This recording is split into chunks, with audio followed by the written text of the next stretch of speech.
दो लफ्ज आप सुनते हैं, एक होता है नबी और एक होता है रसूल। नबी और रसूल में फर्क होता है। रसूल का दर्जा और मकाम नबी से बुलंद होता है, बड़ा होता है। हर रसूल नबी भी होता है, लेकिन हर नबी रसूल हो जरूरी नहीं है। रसूल उसे कहा जाता है कि जिसको किताब दी गई हो। और किताब क्या होती है? किताब जिंदगी गुजारने का ढंग, शरीयत का कानून, कवानीन है, कॉन्स्टिट्यूशन है, लॉ है। एक रसूल जब आता है उसके साथ एक किताब आती है, अल्लाह ताला उसको एक किताब अता फरमाता है। और उसके बाद फिर जब नबी आते रहते हैं तो वो जो रसूल उनसे पहले गुजरा उसी की किताब की तालीम को आम करते हैं, उसी की बातों को फैलाते हैं। गोया के जिस तरह आज उलमा तबलीग करते हैं, उस जमाने में वही काम अंबिया करते थे।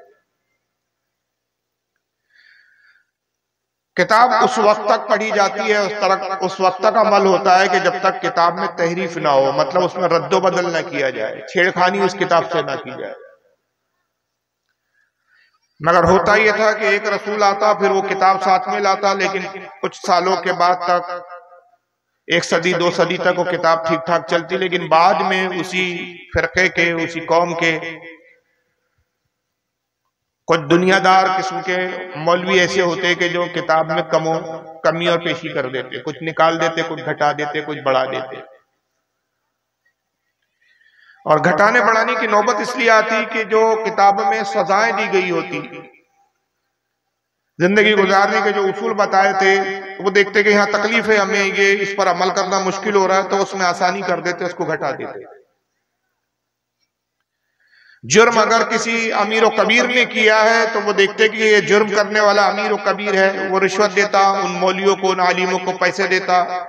वो पैसों की लालच और दुनियावी माल की लालच में कहते हैं अच्छा ठीक है, ये कानून हम हटा देते। तो अमीर और कबीर को सजाओं से बचाने के लिए किताब में तहरीफ कर दी जाती, कानून बदल दिया जाए। अब जाहिर है कि अल्लाह की किताब में अल्लाह की बातों में जब हेरफेर कर दी गई, तब वो हकीकत में फिर ना अल्लाह की बात रही, ना वो अल्लाह की किताब रही। तो फिर दूसरा रसूल भेजा जाता और फिर एक नई किताब भेजी जाती। इस तरह 4 किताबें और 4 रसूल आए, जिसमें एक हजरत दाऊद अलैहिस्सलाम है, जिनको अल्लाह ताला ने ज़बूर अता फरमाई। एक रसूल हजरत मूसा अलैहिस्सलाम है, जो कौम बनी इसराइल की तरफ है। ये सबसे बड़ी कौम रही दुनिया में। अल्लाह ताला ने इनको तौरेत अता फरमाई। तीसरे हजरत ईसा अलैहिस्सलाम है, जिनको अल्लाह ताला ने इंजील अता फरमाई, जिसको इस जमाने में इंग्लिश में बाइबल कहा जाता है।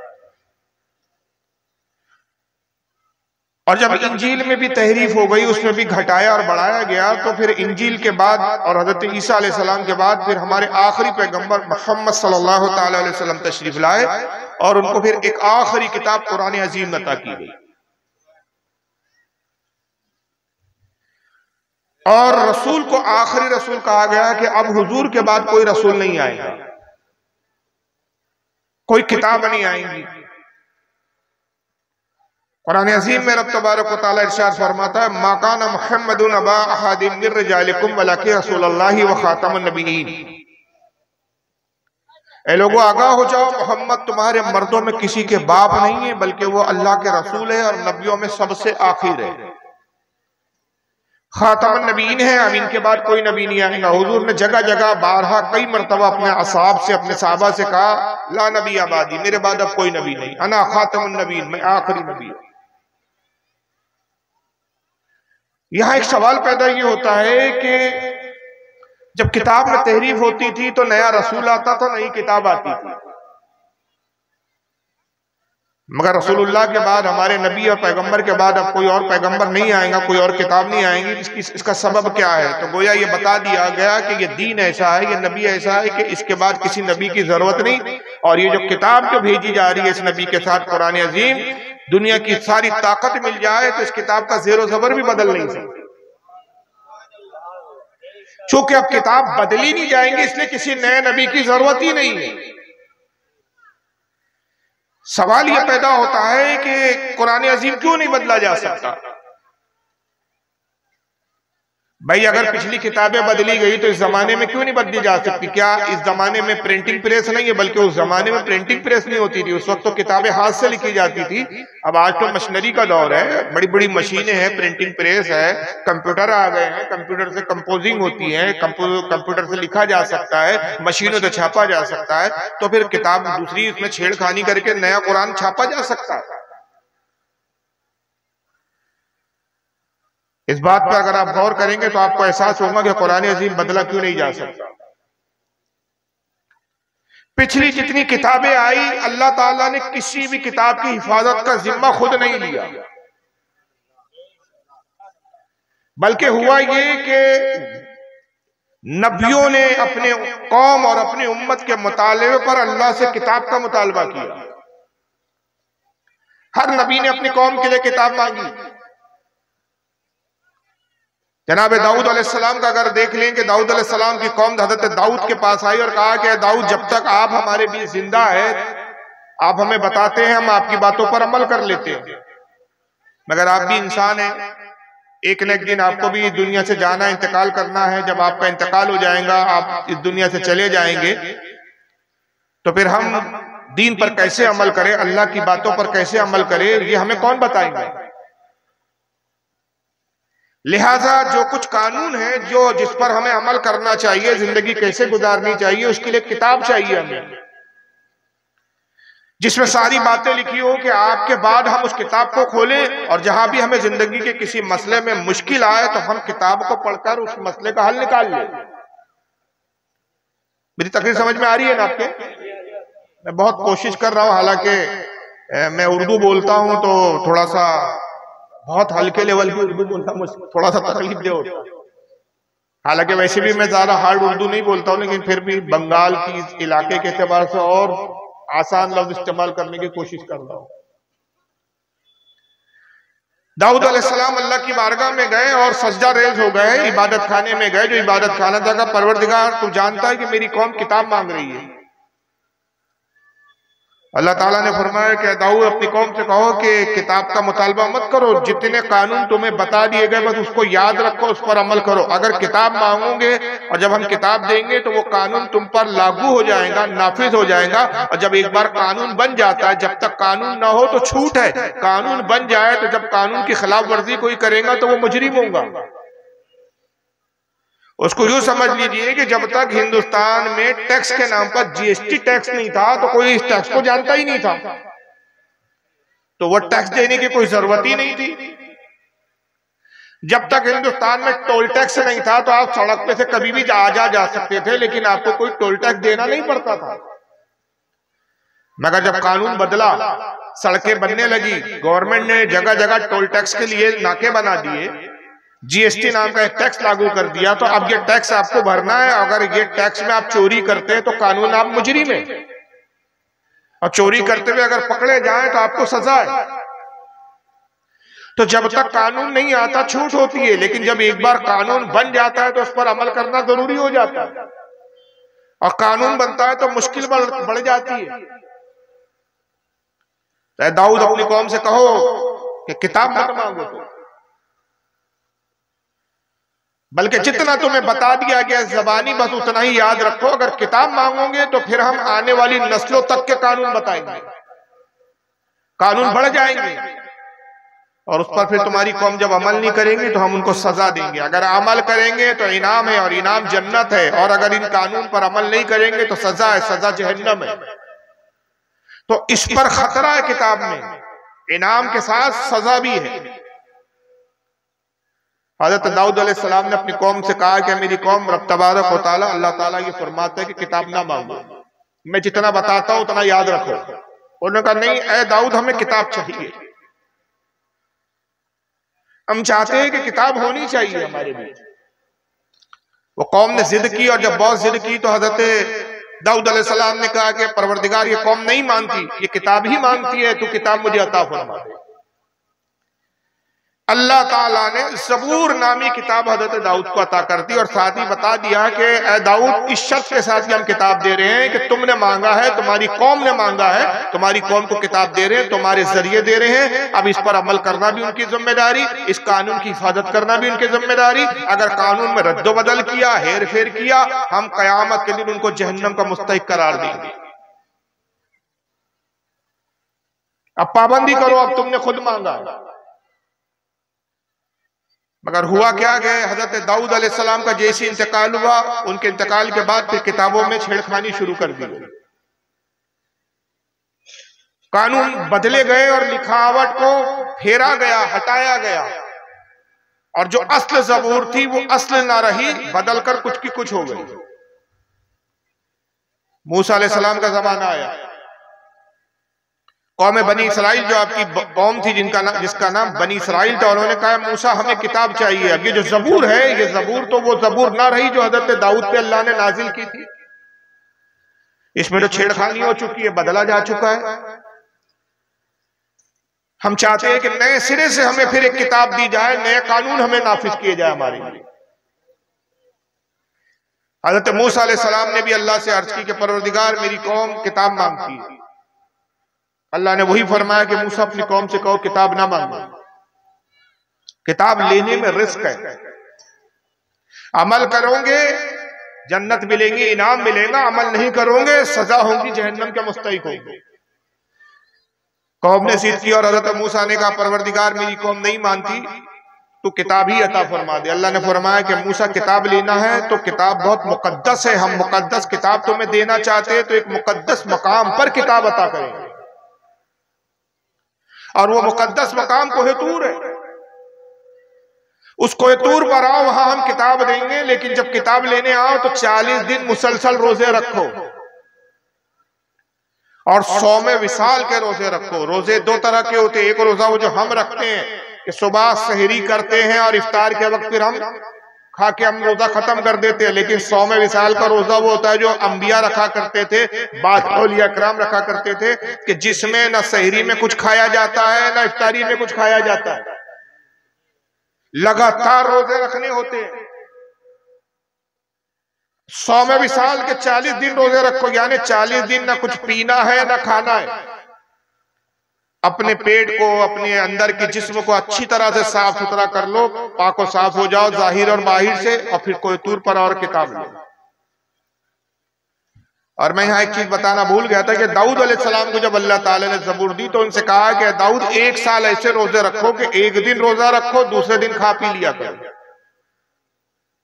1 साल पूरी मुद्दत ऐसे रोजे से रखो, जब तुम रोजा रख के अपने बदन को जाहिर और बाहिर हर तरह से पाक सुथरा फरमा लोगे, तब हम तुमको ज़बूर देंगे। दाऊद अलैहिस्सलाम ने वैसे ही रोजे रखे, 1 साल ऐसे मुसलसल रोजे रखे कि एक दिन खाते थे, दूसरे दिन रोजे से रहते थे। साल भर इसी तरह आपने रोजे रखे, गोया 6 महीने के रोजे रहे, 6 महीने आप खाते पीते रहे, और फिर ज़बूर अता की गई। जब मूसा अलैहिस्सलाम का जमाना आया तो हजरत मूसा से भी कहा गया कि 40 दिन रोजे रखो, और किताब के लिए तुम कोहेतूर पर आओ। हजरत मूसा अलैहिस्सलाम 40 दिन रोजे रखते हैं और कोहेतूर पर पहुंचे, और यकबारगी एक साथ एक ही वक्त में, अलग अलग वक्त नहीं, एक ही वक्त में तौरेत नामी किताब आपको दे दी गई। मगर इस किताब के साथ भी उनके चाहने वाले, उनके मानने वाले, उनकी उम्मतों ने यही सुलूक किया कि किताबों में हेर फेर शुरू कर दी। जब तक वो जिंदा रहे किताब पर अमल होता रहा, उनका इंतकाल और विसाल हुआ, किताबों में से बातें निकाली जाती रही। ईसा अलैहिस्सलाम का जमाना आया, जब तक तौरेत पूरी तरह बदली जा चुकी थी। अब तौरेत वो तौरेत नहीं थी जो अल्लाह ताला ने जैसी नाजिल की थी। ईसाइयों ने हजरत ईसा से कहा कि ऐ ईसा मसीह, हमें भी एक किताब चाहिए। जनाब ईसा मसीह अल्लाह की बारगाह में करते, रब्बे कायनात, मेरी कौम भी किताब मांगती है, मुझे भी एक किताब अता फरमा। अल्लाह ने फरमाया पिछली कौमों ने किताबों के साथ बड़ी बदसलूकी की, उन्होंने किताबों के साथ छेड़खानी की और अपने आप को जहन्नम का मुस्तहिक बना लिया। मैं आगाह करता हूं कि ईसा, अगर तेरी कौम किताब चाहती है तो किताब पर अमल करेंगी तो इनाम है, किताब से रूगर्दानी करेगी, किताब से हटकर अमल करेगी, किताब को नहीं मानेगी तो जहन्नम है। मगर कौम नहीं मानी, जिद पर अड़ी रही कि ऐ ईसा मसीह हमें किताब तो चाहिए। हजरत ईसा अलैहिस्सलाम ने अर्ज किया, रब्बे कायनात मेरी कौम नहीं मानती, मुझे किताब ही दे। अल्लाह ने फरमाया कि ईसा तुम भी रोजा रखो, 1 साल मुसलसल रोजे रखो और यरूशलेम आओ जो तुम्हारी पैदाइश की जगह है। वो यरूशलेम जहां 60,000 से ज्यादा अंबिया इकराम मदफून है। ये मुकद्दस जगह है, मुकद्दस मकाम है। उस मुकद्दस जगह आओ ताकि हम एक मुकद्दस किताब तुम्हें इंजील अता करें। जनाब ईसा अलैहिस्सलाम गए और इंजील दी गई और साथ में यही शर्त लगाई गई, किताब पर अमल करना है, तहरीफ करोगे जलील व खार कर दिए जाओगे, जहन्नम के मुस्तहिक बनोगे। और वही हुआ कि ईसाइयों ने भी कुछ अरसे तक तो इंजील पर अमल किया और उसके बाद इंजील में तहरीफ शुरू हो गई, इंजील भी बदल दी गई। और फिर उसके बाद हमारे नबी मोहम्मद सल्लल्लाहु ताला अलैहि वसल्लम तशरीफ लाए। लेकिन कुर्बान जाइए, हर नबी ने, हर उम्मत ने किताब मांगी थी, हमारे आका ने किताब नहीं मांगी।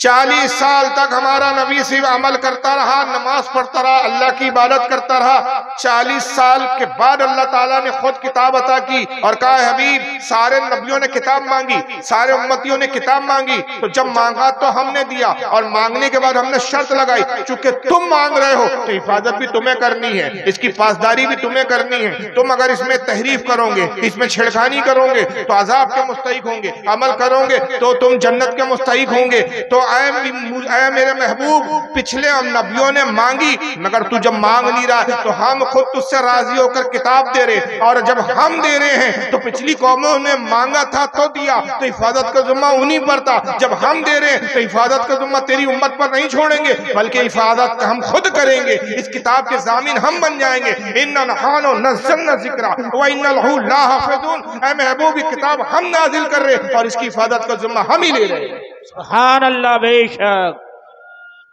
अल्लाहु अकबर, या रसूल अल्लाह, या अली जिंदाबाद।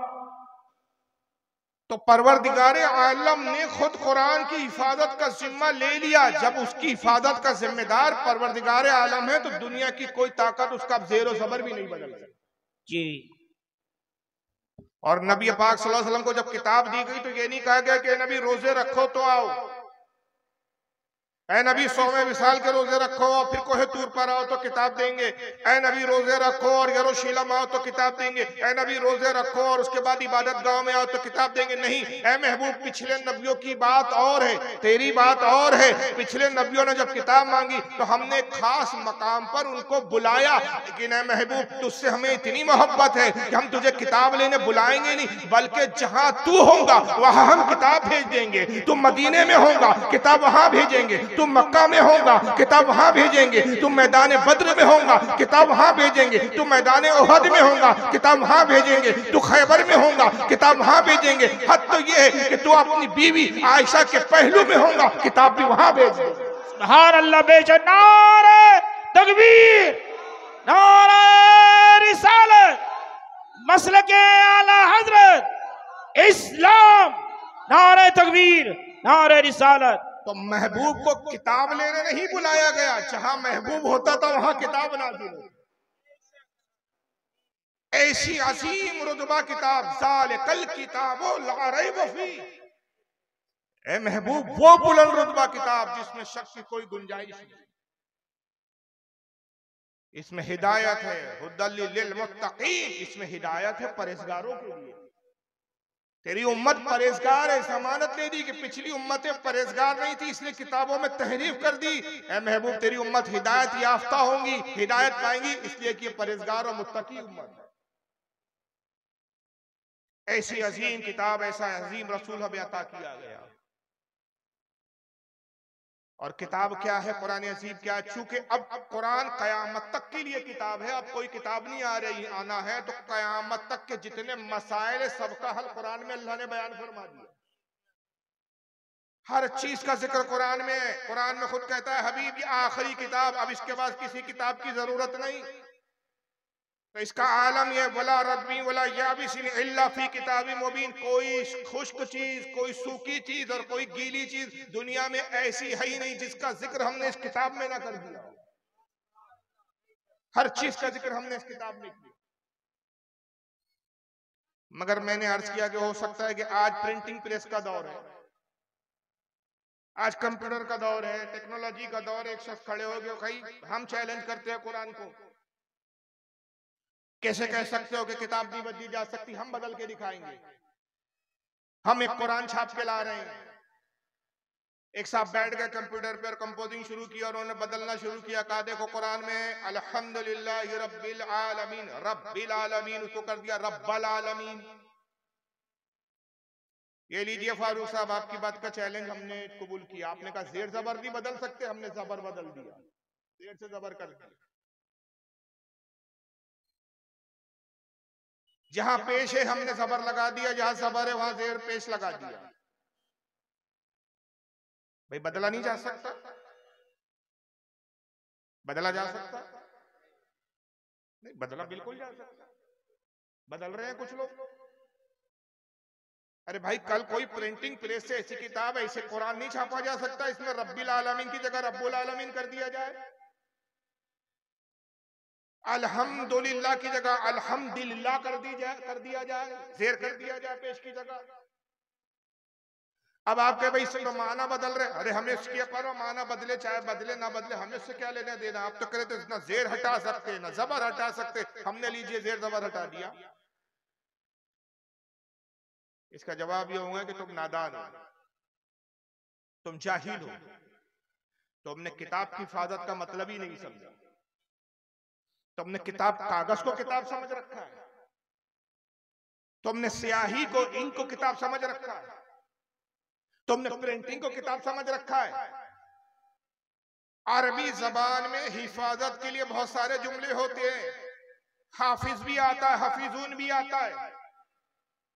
कुरान अजीम की चाहता तो ये भी कहता है कि इन्ना नहानो, हम इसका हमने इन्ना नहानो नज़्ज़लना जिक्र, हमने जिक्र को हम ही नाजिल किया।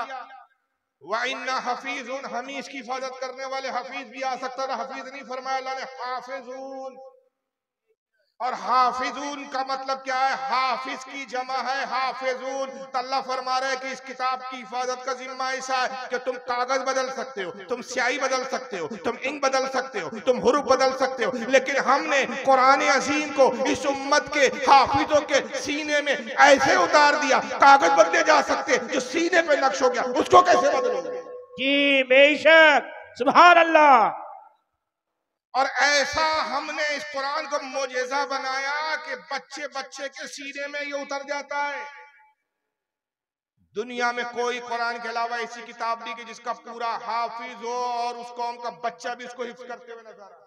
जी अरे हमारे यहाँ तो ऐसे ऐसे हाफिज पैदा करके अल्लाह ताला ने अपने कुरान अजीम को, अपने नबी के मोजिज़े को जाहिर किया कि पैदा होने वालों में एक बच्चा पैदा हो रहा है, और जब वो 3 साढ़े 3 साल का बच्चा उम्र को पाता है, माँ हाथ पकड़ती है, एक उस्ताद के पास ले जाती है, कहती है उस्ताद मोहतरम मेरे बच्चे को पढ़ाइए। बच्चे से उस्ताद कहता है बेटा पढ़ो बिस्मिल्लाहिर्रहमानिर्रहीम, तो बच्चा पढ़ना शुरू करता है, बिस्मिल्लाहिर्रहमानिर्रहीम अल्हम्दुलिल्लाहि रब्बिल आलमीन अर्रहमानिर्रहीम मालिकि यौमिद्दीन इय्याका नअबुदु व इय्याका नस्तईन इहदिनस सिरातल मुस्तकीम सिरातल लज़ीना अनअमता अलैहिम गैरिल मग़दूबि अलैहिम वलद्दाल्लीन। बच्चा पढ़ता रहा, अलिफ लाम मीम ज़ालिकल किताबु ला रैब फीह, उस्ताद झूमता रहा, बच्चा पढ़ता रहा। 17 पारे बच्चे ने पढ़े और खामोश हो गया।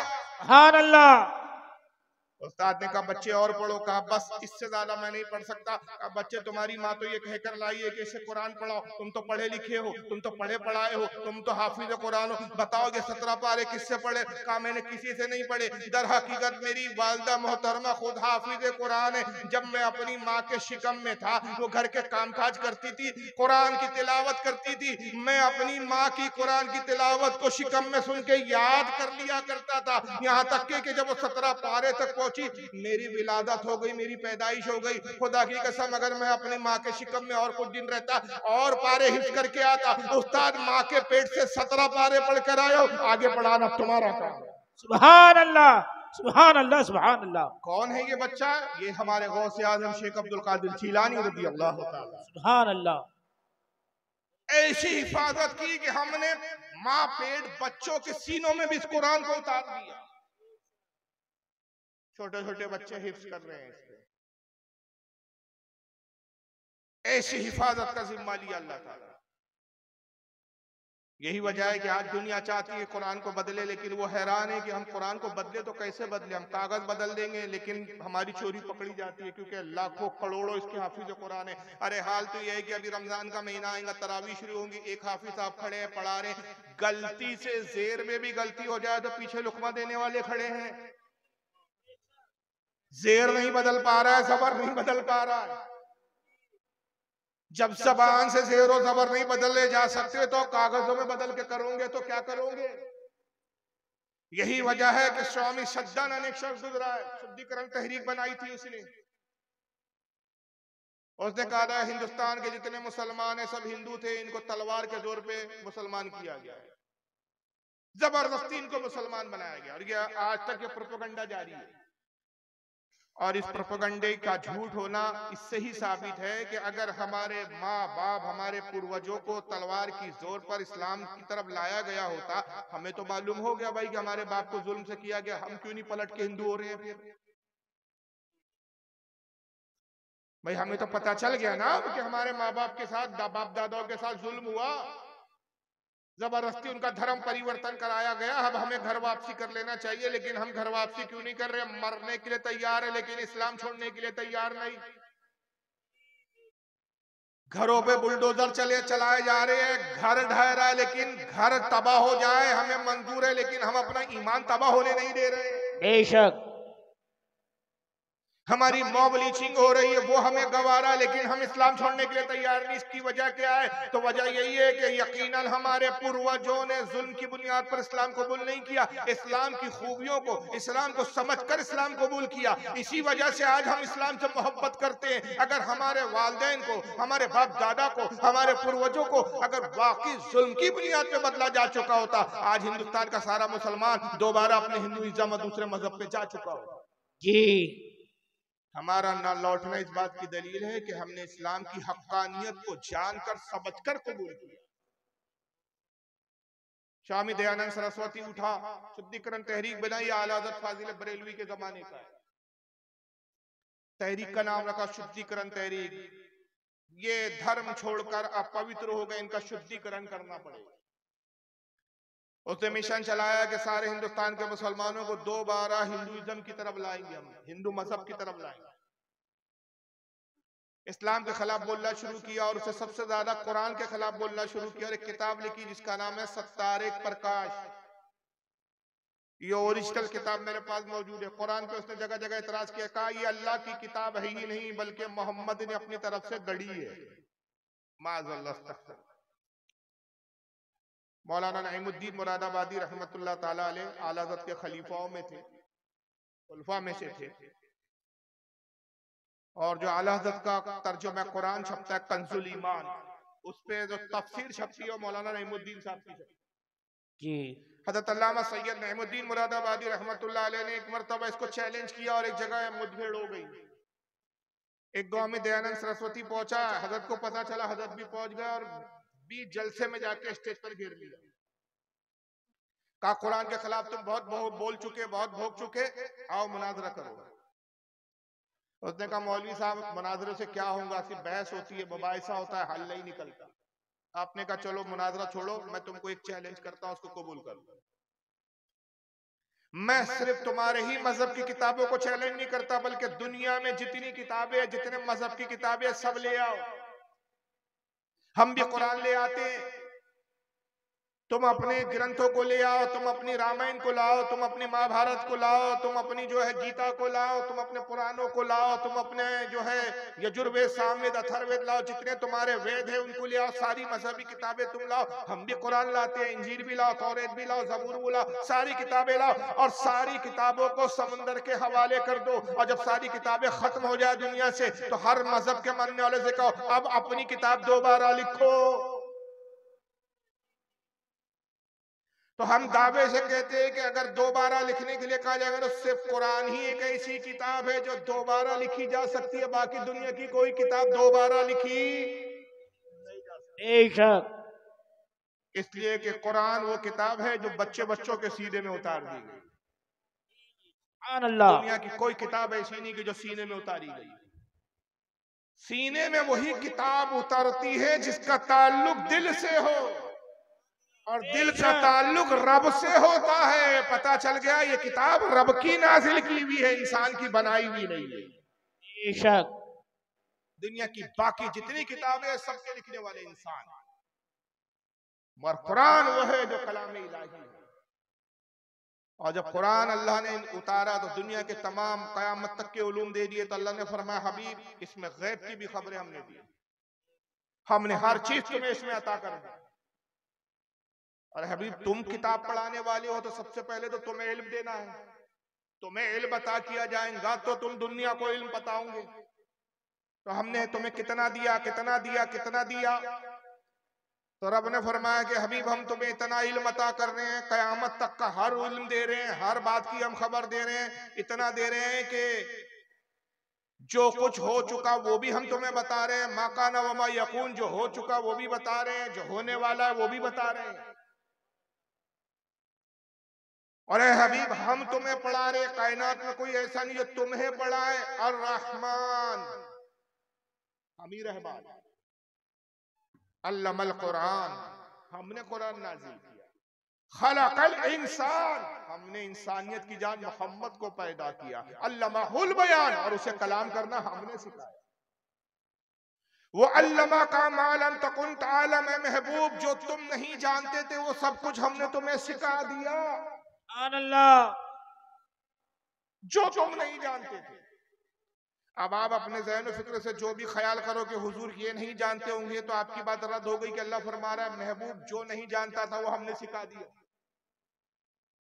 तो दुनिया में कोई ऐसा इल्म बचा ही नहीं, कोई ऐसी खबर बची ही नहीं, कोई ऐसी बात बची ही नहीं कि जो अल्लाह ने अपने हबीब को ना बता दी हो। और इतना गैब बताया, इतनी छुपी हुई बातें बताई, इतनी छुपी हुई बातों को जाहिर किया। कहा कि हबीब हम छुपी बातें आपको बताते हैं और आप अपने असहाब को बताते हैं, और इस कदर बताते हैं, इस कदर बताते, इस कदर बताते। क्या महबूब वमा हुआ अलल गैब बिदनीन, हमारा ये नबी गैब की खबरें देने में बखील नहीं है, कंजूस नहीं है। बेशक हम बताते हैं, ये उम्मत पे जाहिर करता है। मगर फिर मुसलमानों में ही एक तबका ऐसा पैदा होता है कि जो फिर कुछ ऐसी बातें करता है कि जो कुफारों ने भी नहीं की थी। वहां से फिर हमारे इख्तिलाफ का एक नया सिलसिला शुरू हो जाता है। अभी आपने कुरान अजीम की अजमत को सुना। कुरान के उलूम रसूल पर नाजिल किए गए। उलमा ने कहा कि कुरान अजीम रसूलुल्लाह का सबसे अजीम मोजिज़ा है। मगर एक जमात आई, आपके इलाके में भी है, मगर अफसोस ये है कि आप उनकी अकीदों से वाकिफ नहीं। याद रखिए, हाथी के दांत दिखाने के और होते हैं, खाने के और होते। खाने वाले दांत नजर नहीं आते, दिखाने वाले दांत दिखते और काम के कुछ होते नहीं, शोके होते हैं उसमें। उस दांत से हाथी खाता नहीं है। खाने वाले दांत नजर नहीं आते।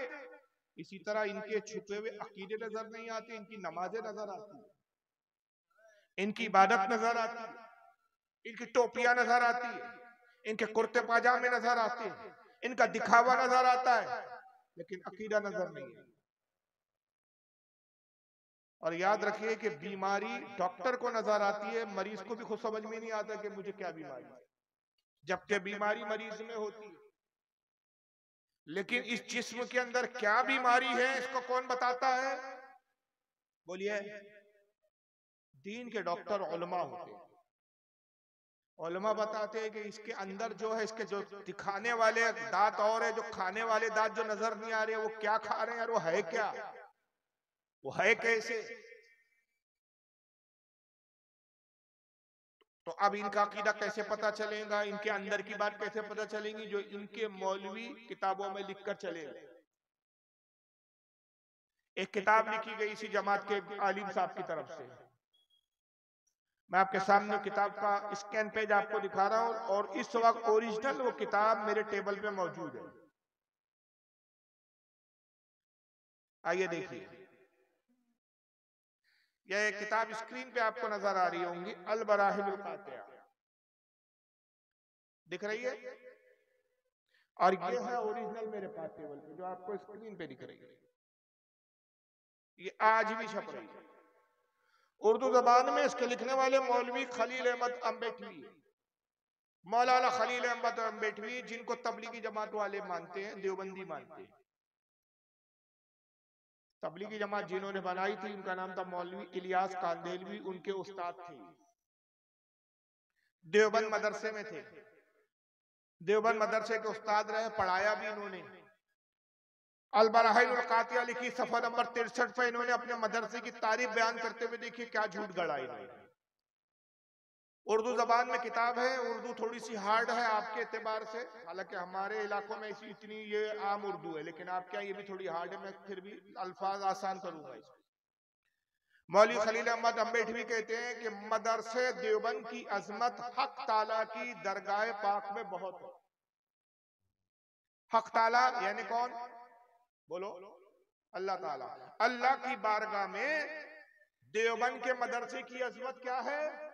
बहुत है। अल्लाह को बड़ा मकबूल मदरसा है ये, अल्लाह की बारगाह में बड़ा पसंदीदा मदरसा। क्यों पसंदीदा ये मदरसा? आगे लिखते हैं कि सदहा आलिम यहां से पढ़कर गए। सदहा यानी कई सौ की तादाद में यहां से आलिम इस मदरसे से पढ़ के गए और खल्के कसीर को जुल्माते जलालत से निकाला। एक बहुत बड़ी तादाद में, एक बहुत बड़ी जमात को गुमराही से, गलत कामों से, बुराइयों से निकाल दिया। यही सबब है, यही वजह है कि एक साले यानी एक नेक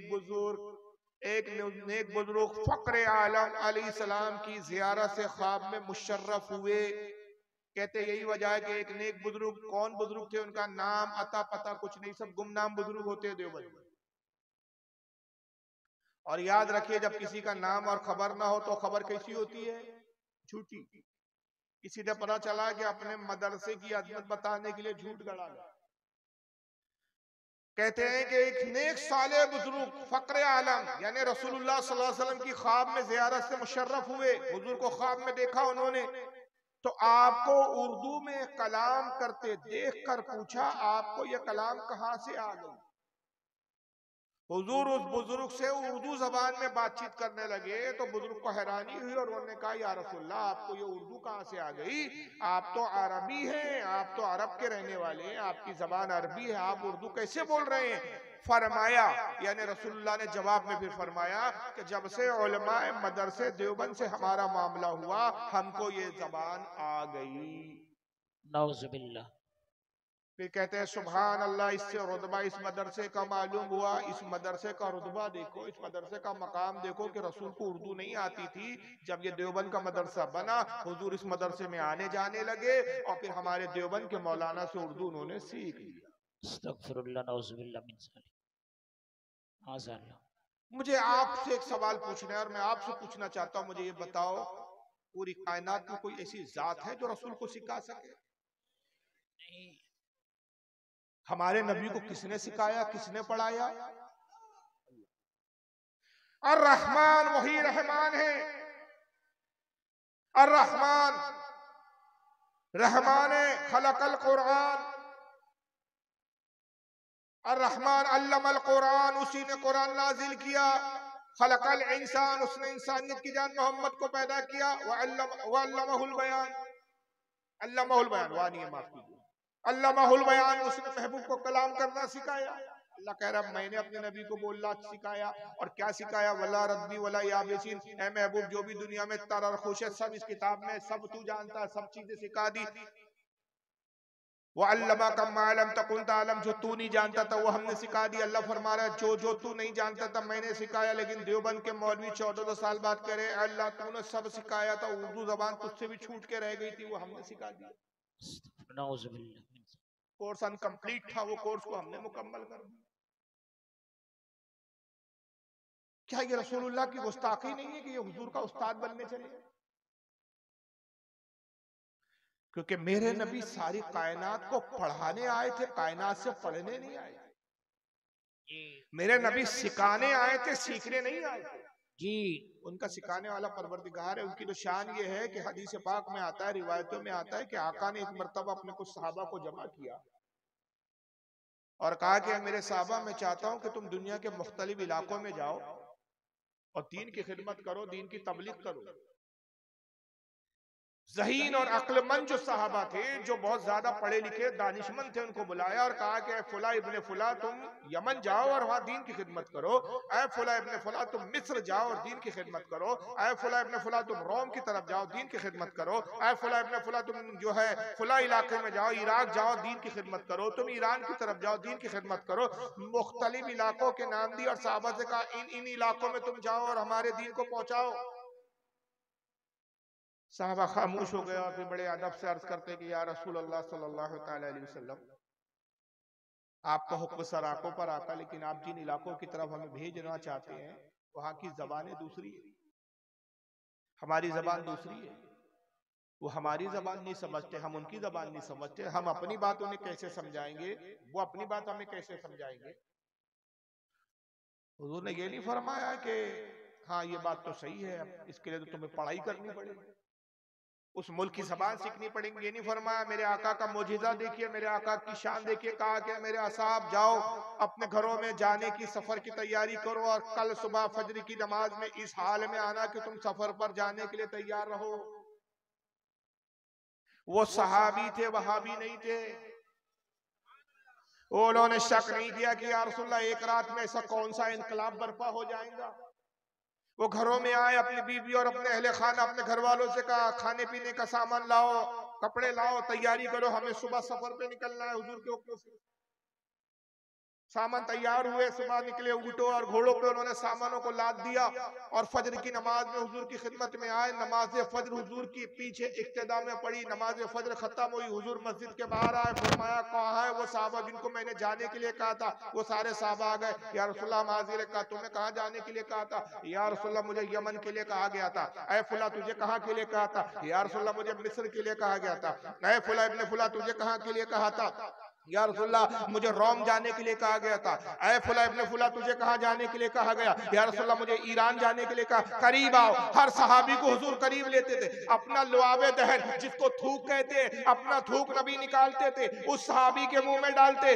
रावी हदीस कहता है कि नबी का वो थूक मुबारक, वो लुआबे दहन, वो लुआब मुबारक, वो थूक मुबारक जिस सहाबी के मुंह में जाता, उसी मुल्क की जबान उसको उसी वक्त याद हो जाती। सुभान अल्लाह, अल्लाहु अकबर, अल्लाहु अकबर। या रसूल अल्लाह। क्या समझे आप, मेरे नबी की शान ही है कि अपना थूक जिसे दे दे उस मुल्क की जबान उसको अता करे। जो दुनिया की मुख्तलिफ जबानें अपने थूक से अता करता हो, उसको उर्दू नहीं आती थी कि इन फटीचर मौलवियों के पास उर्दू सीखने आया हो। ये नबी की तौहीन नहीं है, मजाक नहीं है नबी के साथ। यही मेरे आका सल्लल्लाहु अलैहि वसल्लम मदीने में सैर फरमा रहे हैं, एक ऊंट पागल और दीवाना हो गया।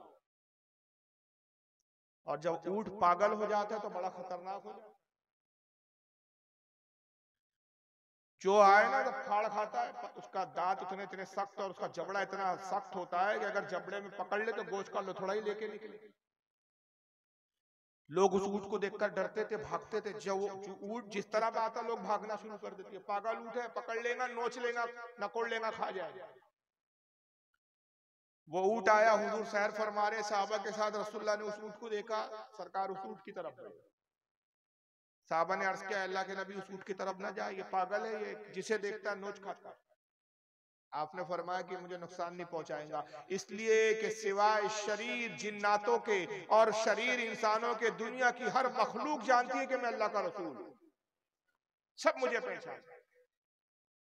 हुजूर उस ऊंट की तरफ गए और उसके सर को आप मोहब्बत से सहलाने लगे और फरमाया क्यों लोगों को सताता है, क्यों लोगों को परेशान करता है। ऊंट ने सर झुकाया और रसूलुल्लाह की नालें, आपकी जूती मुबारक को चाटने लगा। नुकसान पहुंचाना तो दूर, फरमा बरदार हो गया।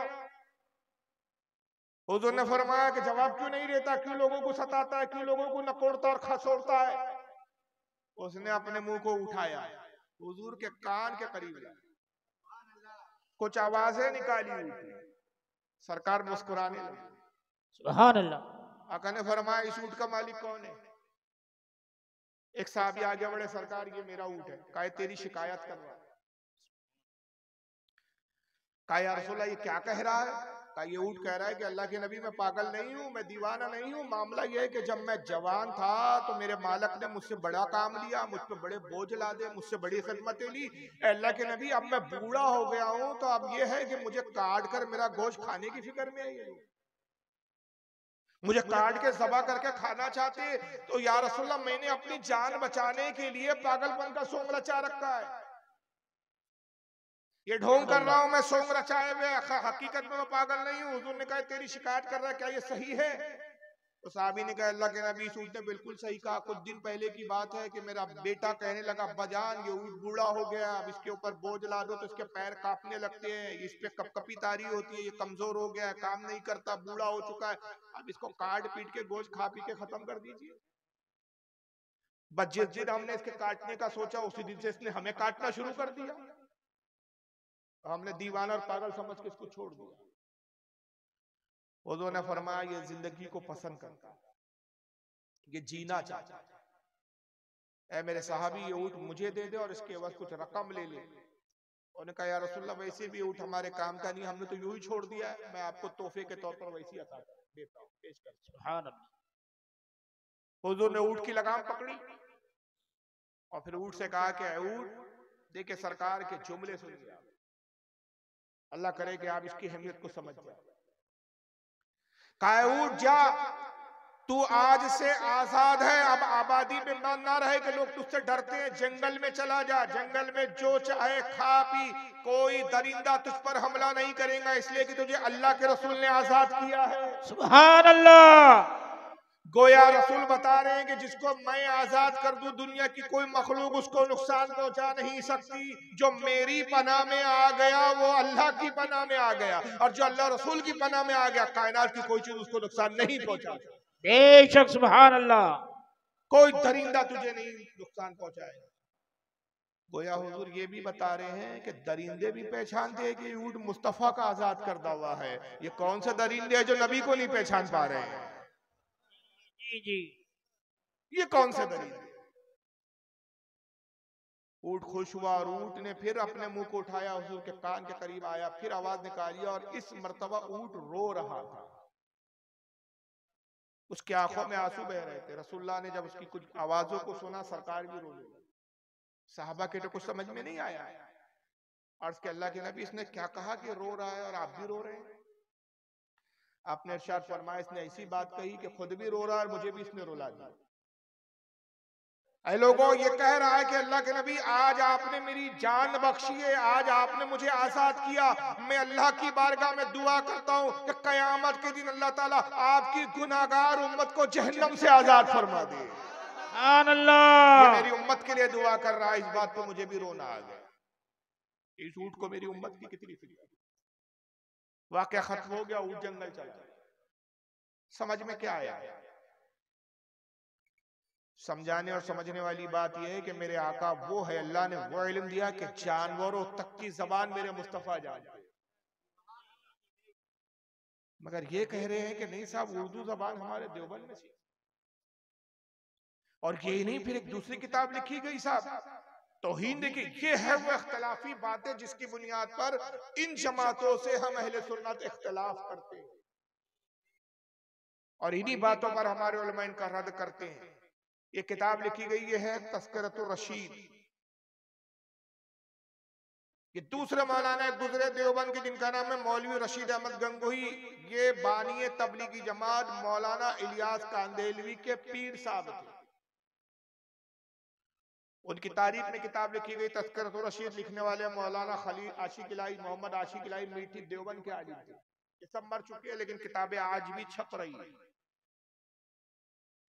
मौलाना अशरफ अली थानवी देवबंद के एक बहुत बड़े आलिम थे जिनको ये हकीमुल उम्मत कहते हैं। मौलवी कासिम नाना तवी जिनको ये हुज्जतुल इस्लाम कहते हैं, और इनके बारे में कहते हैं कि देवबंद का मदरसा इन्होंने बनाया।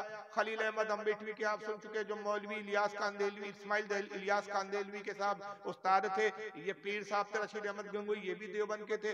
इन सब मौलियों के जो पीर थे उनका नाम था हाजी इमदादुल्लाह महाजीर मक्की। सुना ये नाम कभी आपने? हाजी इमदादुल्लाह महाजिर मक्की देवबंदी उनको मोहब्बत में, प्यार में, लाड़ में आला हजरत कहते हैं। और हम पे इतराज करते हैं कि सब तो इस जमाने में हजरत है, ये बरेली में तुम्हारे यहाँ आला हजरत कहां से आए? इनके अपने घर के आला हजरत की खबरें नहीं है कि इनके हाजी इमदादुल्लाह को आला हजरत कहा जाता है। अब आइए अपने मौलियों की अजमत और फजीलत बताने के लिए कैसे चने के झाड़ पे चढ़ाया है अपने मौलियों को, जरा सुनिए। नबी को तो उर्दू नहीं आते थे, लेकिन इनके मौलियों का हाल सुनिए क्या है। सफा नंबर 46 है इसका, 46, और इसकी वॉल्यूम नंबर जिल नंबर 1 है। लिखते आला हजरत की भावज का हुस्न एतकाद और मुखलिसाना बर्ताव था। आला हजरत कौन? भूल गए यार? अभी नहीं भाई, अभी बताया ना मैंने आपको, 2 मिनट नहीं हुए यार। हाजी इमदादुल्लाह, उनके बारे में कहा जा रहा है। उनकी भावज, भावज किसे कहते हैं? भाभी को, भाई की बीवी को। उनके भाई की जो बीवी थी उसमें एतकाद था, उसका अकीदा बहुत अच्छा था, मुखलिसाना बर्ताव था, यानी लोगों से बहुत अच्छे से बातचीत करती थी, अच्छे से पेश आती थी। मेहमानों का खाना खुद पकाती थी, मेहमानों का खाना खुद पकाती थी। और किसी वक्त किसी मेहमान के ना वक्त आने से कभी तंग दिल ना होती थी। किसी भी वक्त मेहमान आ जाए, चाहे रात हो, दिन हो, दोपहर हो, कभी बुरा नहीं मानती थी, कभी दिल में मलाल नहीं आता था कि यार ये बेवक्त कौन सा मेहमान आ गया। बड़े खुशी से खाना पकाती थी। एक दिन आला हजरत ने ख्वाब देखा, हाजी इमदादुल्लाह साहब ने ख्वाब देखा कि आपकी भावज आपके मेहमानों का खाना पका रही है, कि जनाब रसूल मकबूल सल्लल्लाहु अलैहि वसल्लम तशरीफ लाए और आपकी भावत से फरमाया, उठ, तू इस काबिल नहीं कि इमदादुल्लाह के मेहमानों का खाना पकाए, उसके मेहमान उलमा हैं, उसके मेहमानों का खाना मैं पकाऊंगा। माज़अल्लाह, अस्तगफिरुल्लाह। ये उर्दू की इबारत स्क्रीन पे आपके सामने। कौन थे हाजी इमदादुल्लाह के मेहमान? उलमा, रशीद अहमद गंगोही, अशरफ अली थानवी, कासिम नाना तवी, खलील अहमद अम्बेटवी, ये लोग थे। रसूलुल्लाह आए और कहा, तेरी क्या मजाल कि तू ऐसे बड़े बड़े मौलाना और आलिमों का खाना बनाए, इनका खाना मैं खुद बनाऊंगा। और रसूलुल्लाह को यहाँ बावर्ची बनाया, देवबंद बुला के अपना शागिर्द बनाया। मैं आपसे एक छोटा सा सवाल करता हूं, उसी से ये बात कितनी गुस्ताखाना है ये आप पे जाहिर हो जाए। आज अगर फारूक आजम जाहिरी हयात में होते, जाहिर हमारा तो अकीदा है कि आप जिंदा है, हर वली जिंदा, हर साहबी जिंदा, हर नबी जिंदा है बेशक। अगर जाहिर में होते, उनके सामने कोई कहता है कि भाई हमारे देवबंद के मदरसे के आलिम बहुत बड़े हैं, रसूलुल्लाह उनका खाना पकाने आए, तो फारूक आजम क्या करते सुनते? क्यों भाई, बोर हो रहे क्या? उठ उठ के जा रहे हो? गाना गाऊं क्या? वो बंगाली में जो गाने गाते हैं आपके यहाँ, कब सुनोगे ये तकरीर इस तरह की? अभी वो लंतरानी तकरीरें सुनाओ तो बड़ा मजा आता है सबको। दुनिया कहाँ जा रही है और आप लोग कहाँ जा रहे हैं, अल्लाह ही मालूम है। समझ में ही नहीं आते यहाँ का मिजाज मुझे। वो तो शुक्र है कि उलमा बैठे हैं, वरना यहाँ के जलसों में तो उलमा भी स्टेज से उठ के भागते हैं। बुखारी और मुस्लिम का तो नाम भी नहीं सुनते यहाँ के मौलाना। और हमारे उधर बंबई वगैरह में तकरीर करो तो वहाँ हदीस के बगैर बात नहीं होती। हदीस बताओ बोलते हैं, फजूल किस्से कहानी मत सुनाओ। अगर आप क्या तो क्या सुनते पता ही नहीं, बस गाने सुनते हैं। गाने के लहजे में सुनाइए राग में तो बड़ा मजा आता है आप लोगों को। बात कोई मतलब की नहीं रहती, इल्म कौड़ी भर का हासिल नहीं होता, मालूमात कुछ नहीं हो रही है कि क्या मसला है। जिंदगियां गुजर रही, पता ही नहीं चल रहा है कि देवबंदियों से इख्तिलाफ क्या है। उनका भी साथ उठ रहे बैठ रहे, उनकी लड़कियां ला रहे, उनकी लड़कियां दे रहे, खा रहे पी रहे, अकल होश ही नहीं है, समझ में ही नहीं आ रहा है कि भाई ये इख्तिलाफ कुफ्र और ईमान का है, और जहाँ कुफ्र और ईमान का इख्तिलाफ हो वहां रिश्तेदारियां नहीं होती, निके नहीं होते, एक दूसरे के पीछे नमाजें नहीं होती, जब तक कि इन गुस्ताखियों से तौबा ना कर ली जाए। मगर इस तरह की तकरीरें सुनते ही नहीं आप लोगों का, बड़ा प्रॉब्लम है। बहरहाल मैं कह रहा था, फारूक आजम होते क्या करते? पेशानी चूमते, कहते यार तुम तो बहुत ग्रेट लोग हो यार कि रसूल ने तुम्हारा खाना पकाया। कमबख्तो, हम तो नबी के पैर में कांटा भी चुभ जाए इसको भी गवारा नहीं करते थे। हम तो आका के ऐसे गुलाम थे कि हुजूर की इतनी नाजबरदारी करते थे, तुमने हमारे आका को बावर्ची बना दिया। मगर ये फिरका ऐसा है कि ये गुस्ताखी मानकर तौबा नहीं करता, उसकी तावील करता। तावील मतलब बातें बनाता। पाकिस्तान में इनके एक मौलाना है इलियास घुम्मन, वो इसका जवाब देते हुए कहते हैं, जब मैंने बहुत अरसा पहले इस पर एतराज किया, तकरीबन 10-12 साल पहले की तकरीर थी मेरी, उन्होंने कहा कि साहब इसमें कोई रसूल की गुस्ताखी नहीं है, सबज का फेर है। फारूक रज़वी खामोखा खींचतान के उसको गुस्ताखी बता रहा है। इसका सीधा सीधा मामला यह है भाई कि रसूलुल्लाह खाना पकाने अगर आ भी गए थे तो उलमाए देवबंद हुजूर के बच्चों की तरह है। हुजूर ने अगर शफकत के तौर पर मोहब्बत में अपने छोटों के लिए कुछ काम कर दिया तो ये हुजूर की मोहब्बत है, इसमें गुस्ताखी कहां से? अब ये सुनने के बाद तो बोली हाँ यार बात तो सही है। फिर मिसाल भी दी, उन्होंने कहा कि कई बार ऐसा होता है कि घर में माँ नहीं होती, बच्चे बाप के पास है, माँ किसी काम से चले गई, मैके चले गई, अपने माँ बाप से मिलने थोड़ी देर के लिए चले गई, पड़ोस में चले गई, बच्चे छोटे हैं, बच्चों को भूख लगी तो बाप ने कहा चल रुको मैं खाना बना लेता हूँ, बाप ने कुछ बच्चों के लिए खाना बना दिया तो क्या बावर्ची हो गया?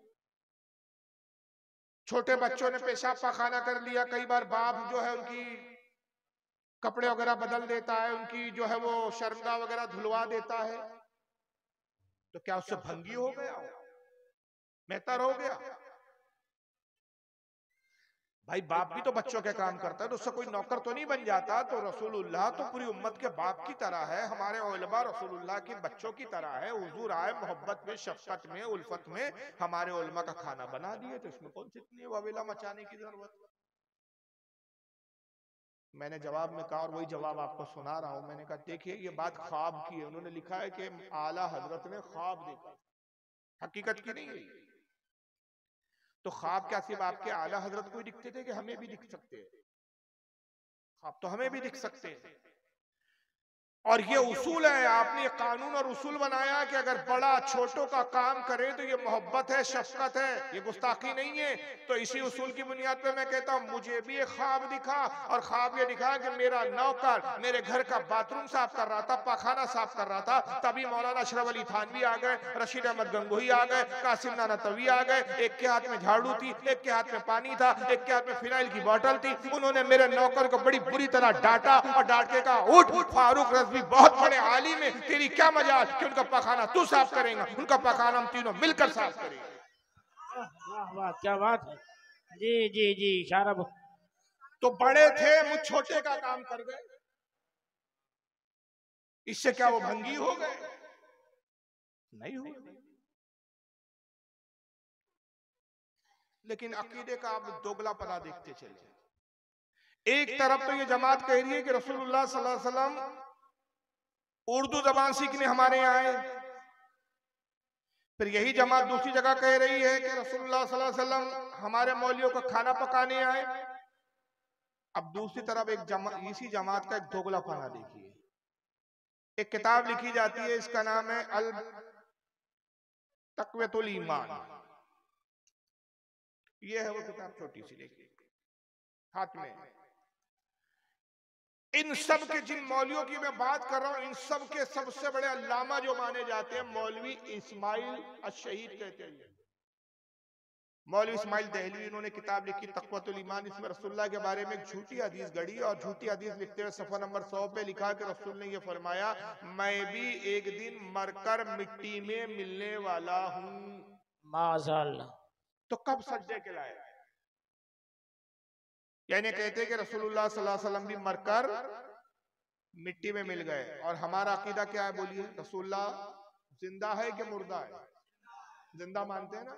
हमारी गुफ्तगू को सुनते हैं कि नहीं सुनते? आका ने फरमाया मेरा उम्मती जब मुझ पर दुरूद पढ़ता है तो मैं उसको सुनता हूं। मगर आइए इसी जमात के मौलवी इस्माइल के फतवे पे अमल करने वाले मौलवियों की आप गुफ्तगू सुने। ये एक मौलवी साहब है, इनका नाम है फसलुद्दीन हैदराबाद। जरा इनको सुनिए क्या क्या। मेरे नबी मोहम्मद अरबी सल्लल्लाहु अलैहि वसल्लम, आवाज बढ़ाइए, अपने आप को शिफा नहीं दे सकते। नबी सल्लल्लाहु अलैहि वसल्लम के बारे में मैं ये कहूंगा आपके सामने कि नबी मोहम्मद सल्लल्लाहु अलैहि वसल्लम, रसूल मोहम्मद सल्लल्लाहु अलैहि वसल्लम, उनकी कब्र मुबारक में जिंदा नहीं है। जब हमारे नबी मोहम्मद सल्लल्लाहु अलैहि वसल्लम उनकी कब्र मुबारक में जिंदा नहीं है, तो फिर दूसरे उम्मती जिंदा है, फिर कैसे जिंदा हो सकते? नहीं है। पहला जुमला इस बदबख्त ने क्या कहा? रसूलुल्लाह सल्लल्लाहु अलैहि वसल्लम अपने आप को खुद शिफा नहीं दे सकते। शिफा यानी अपने आप को खुद फायदा नहीं पहुंचा सकते। जब हुजूर अपने आप को फायदा नहीं पहुंचा सकते तो दूसरे को क्या फायदा देंगे? क्यों फायदा नहीं पहुंचा सकते हुजूर अपने आप को और दूसरों को? इसलिए कि रसूलुल्लाह सल्लल्लाहु अलैहि वसल्लम अपनी कब्र में जिंदा नहीं।